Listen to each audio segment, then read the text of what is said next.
V Smith, the BizTech Wiz, and this video is all about backing up your WordPress website. Now sometimes you want to do some major changes to your website. It could be you're going to change the theme, you're going to add some plugins, or you simply want to do some updates, WordPress updates, plugin, theme updates, and you want to make sure that you have a copy of the site as it stands at the moment before you do any changes, just in case it all goes pear-shaped and you need to restore it back to what it was. This video I'm going to show you how you do those backups. So hold tight, grab a pen and paper and watch what you do. So step one, we have to create a folder on our hard drive where these backup files are going to be stored. So we simply just right click, new folder, and I'm going to call this folder backups. Okay, the next thing we need to do is install an add-on to Firefox. It's an FT program called Fire FTP. So the way to first install it or to find it is to just Google Firefox add-ons to get into the right directory. So you only hit Firefox, this one here, and then do a search for Fire FTP. And it comes up here. So here we just hover over it and add to Firefox and just install it, whatever it prompts to do. And then it'll say once it's installed you've got to restart it, so restart it.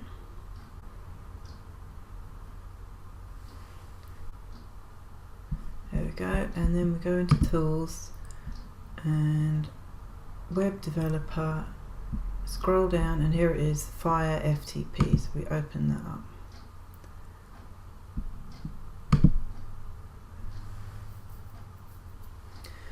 Okay, so the next thing we need to do is locate this new folder that we've created. So this side of the screen is your hard drive. This side of the screen, when it's connected, will be what's on the server. So we locate the folder that we just created, which is on my desktop, and it's backup. So we double click that. So now we're in the backups folder. Of course it's empty, we've not put anything in there. Now the next thing we need to do is to set up an FTP account for where the website is. So I'm just going to minimize this and show you how to do that. So I'm going to do this in Chrome, and I go into my control panel, which for me is here, and I'm already logged in, so I didn't actually have to log myself in. So this is the website that I'm going to back up, and scroll down and I find FTP. Here we go, FTP accounts, and I add a new FTP account. So this is something that you do, is a one-time thing. So I'm just going to put my name V here, and I'm going to give myself a password. So it says it must be 8+ characters long. So whatever you do, you need to remember it.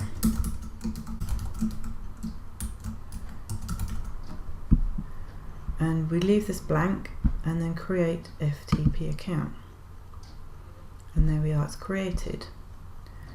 So I'm just going to ignore that because I don't want it to remember it. So then we go back into, I'm going to also write down that password because I have a tendency to forget these things. So now we have got to create an account. So we see this drop down menu here, create an account, and we fill out all the details here. So the host will be ftp dot the name of the website, which is for me bizwebsitecourse.com. The login is what I created,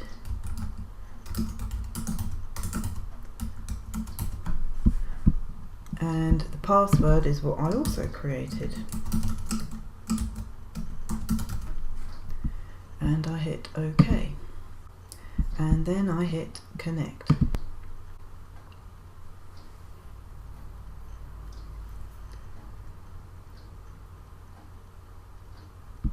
It's asking me to confirm.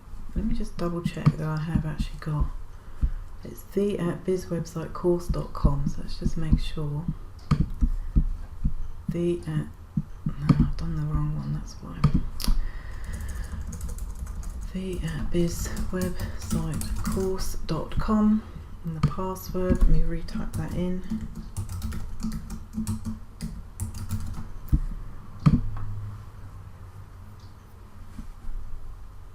And here we are. So we've got the files on the server.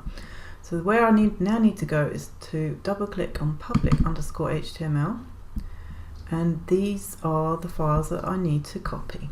These are all the website files. So I go to the very first top one, and I go down to the bottom one. Hold down Shift on my keyboard and then click on this last one. That highlights everything, and then I click on this green button which is download.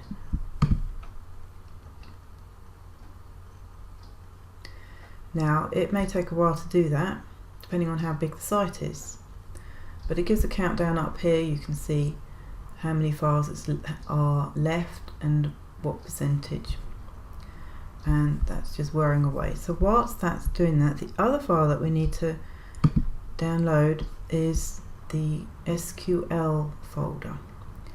So we go back up to manage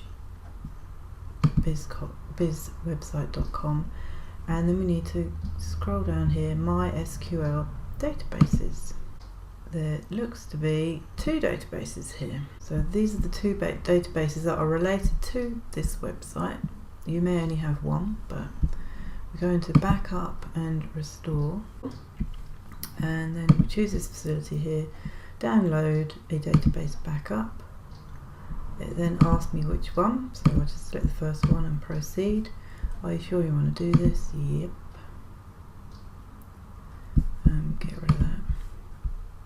Oh, please select a date to download, so there's only a choice of one there. Always select the latest one and then hit OK. And there we are, it's downloaded there. We also need to do the other one because there was 2 there for some unknown reason. There we go, it's done it.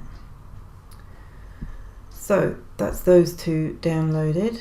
Let's see how we're getting on with this backup here with the files. It's coming along, it's nearly 80%. I'm going to pause it and restart when it's finished so you can see what it should look like. Yay, so here we are, it's all done. You can see a duplicate of that is on this side, which is on the hard drive. So if ever you had a plugin that went wrong that caused the website to go, all you could do, you have your backup here and you just need to copy it back up into where it belongs here. So anyway, I'm going to disconnect and we're all good to go to do the updates.